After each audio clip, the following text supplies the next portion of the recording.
की जय हो।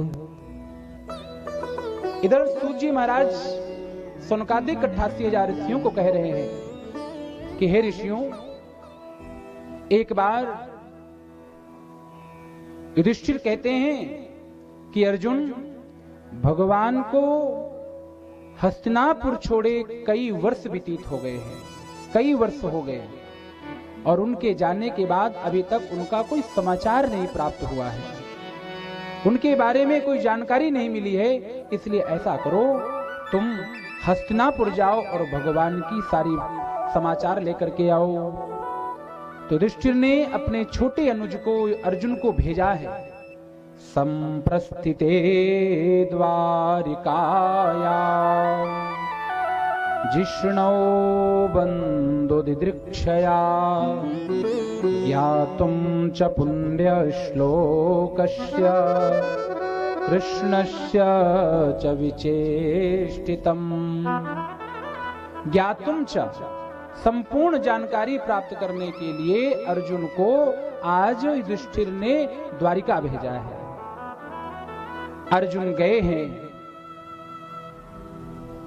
कई मास व्यतीत हो गए, 7 मास व्यतीत हो गए, लेकिन अभी तक द्वारिका से अर्जुन लौट करके पुनः नहीं आए हैं।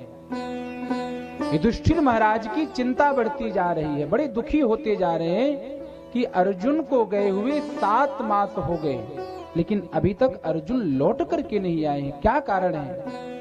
क्या किसी राजा से युद्ध करने में व्यस्त हो गए? क्या कहीं नई राजधानी निर्माण में व्यस्त हो गए? क्या किसी राज्य का निर्माण करने में लग गए?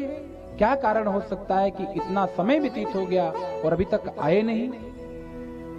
और जब से अर्जुन हस्तिनापुर को छोड़ा है, तब से हस्तिनापुर में अपशगुन होने लगा है। रोज कोई न कोई तांडव हो रहा है, कुत्ते राजमहल की ओर मुंह करके भौंकने लगे हैं, वेश्याएं दिन में ही 16 श्रृंगार करके नगर की ओर भ्रमण में निकल जाती हैं।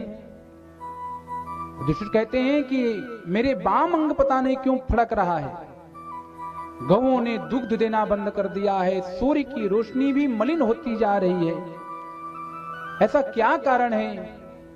और जब इस प्रकार सोच रहे थे, उसी समय भीम आए। भीम को देख करके अपने मन की सारी चिंता महाराज युधिष्ठिर ने भैया भीम को बताई। और जब ये दोनों आपस में बात ही कर रहे थे कि उसी समय अर्जुन का आगमन हो जाता है। जैसे ही अर्जुन आए, दोनों भाइयों को प्रणाम किया, लेकिन भैया को देखते ही अर्जुन जोर जोर से फपक फपक करके रोने लग जाते हैं। युधिष्ठिर पूछते हैं, अर्जुन, हमारे नाना, स्वजन, संबंधी, अक्रूर जी, उद्धव जी सब कुशल तो हैं, सब आनंद में तो हैं। तो उस सुबल जितने सखा थे हम लोगों के, सब कृपा में तो हैं, अच्छे तो हैं, लेकिन अर्जुन तो रोते ही जा रहे हैं। कहा बलराम जी के क्या समाचार है, कृतवर्मा के क्या समाचार हैं, लेकिन अर्जुन तो भैया के मुख की ओर देख करके बार बार जोर जोर से रोने लगे। और रोते रोते ही कहा, भैया हमारे जो जीवन के प्राणाधार हैं, वो हम सबको छोड़ करके चले गए हैं।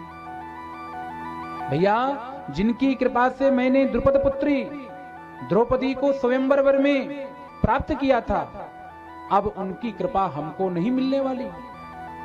जिन भगवान की कृपा से भैया भीम ने जरासंध को मार करके उसके मुकुट को प्राप्त कर लिया था, अब वो कहीं नहीं मिलने वाले। जिन भगवान की कृपा से दुर्योधन के षड्यंत्र से